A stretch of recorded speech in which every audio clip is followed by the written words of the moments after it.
आपला आवाज कोकण 24 तास। कोकणातील काजू आणि आंबा बागायतदारांबाबत शासन उदासीन असल्याने येत्या 15 मे रोजी गिरगाव चौपाटी ते वर्षा बंगल्यापर्यंत मोर्चा काढण्याचा इशारा स्वाभिमान संघटनेचे नेते आणि माजी खासदार राजू शेट्टी यांनी दिला आहे।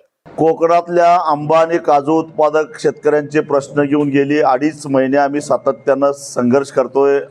अनेक वेळा रस्ता रोको केला, मोर्चे काढले, मेळावे घेतले, तरी सरकारला जाग यायला तयार नाही। काजू उत्पादकाला वाऱ्यावरच सोडलं आणि आंबा उत्पादकाला केवळ हेक्टरी 22,000 रुपये म्हणजे कलमाला 220 रुपये इतकी तुटपुंजी मदत जाहीर केली।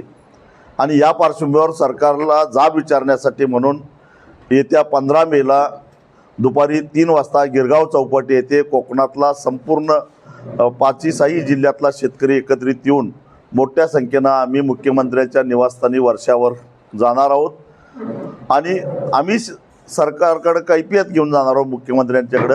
आजपर्यंत कोकणच्या शेतकऱ्यांना सरकारकडे काही मागितलेलं नव्हतं। पहिल्यांदा इतिहासात कोकणातला शेतकरी रस्त्यावर आलाय, काहीतरी मागा लागलाय।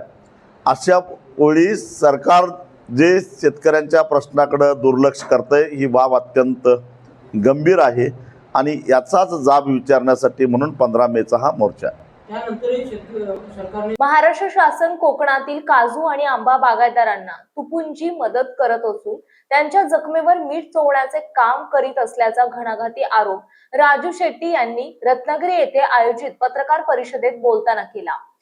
आणि आमच्या आंदोलनानंतरही जर शासन जागे झाले नाही तर मात्र कोकणातील लोकप्रतिनिधींना वाईट परिणामाला सामोरे जावं लागेल असेही राजू शेट्टी यांनी म्हटलं आहे।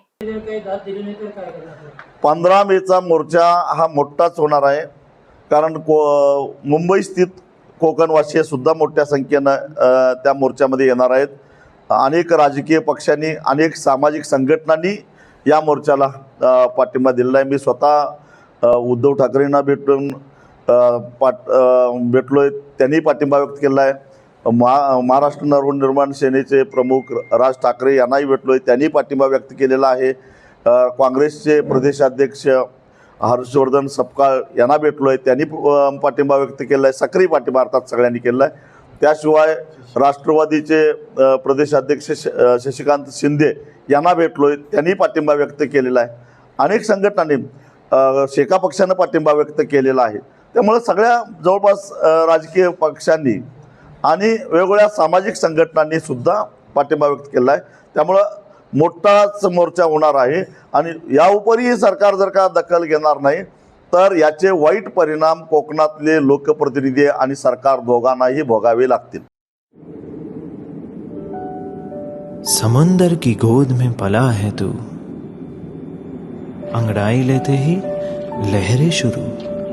आज यौवन की मस्ती छोड़, ले चलता हूं तुझे एक नए मोड़। आजा तुझे माँ पुकारे अब, छेड़ देते हैं बीच से कुछ शरारत हंसी।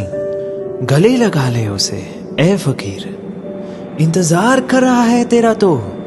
चल दे देते हैं उसे फसल की खूबसूरती तो। आजा तुझे माँ पुकारे अब, उन्हें भी देनी है एक नई पहचान। आजा तुझे माँ पुकारे अब। फिनोलेक्स पाइप्स पहुंचाए पानी को अपनी माँ के पास। महाराष्ट्रातील तसेच कोकणातील महत्त्वाच्या बातम्या पाहण्यासाठी कोकण 24 तास न्यूज चॅनलला YouTube वर सबस्क्राइब करा आणि बेल आयकॉन प्रेस करा।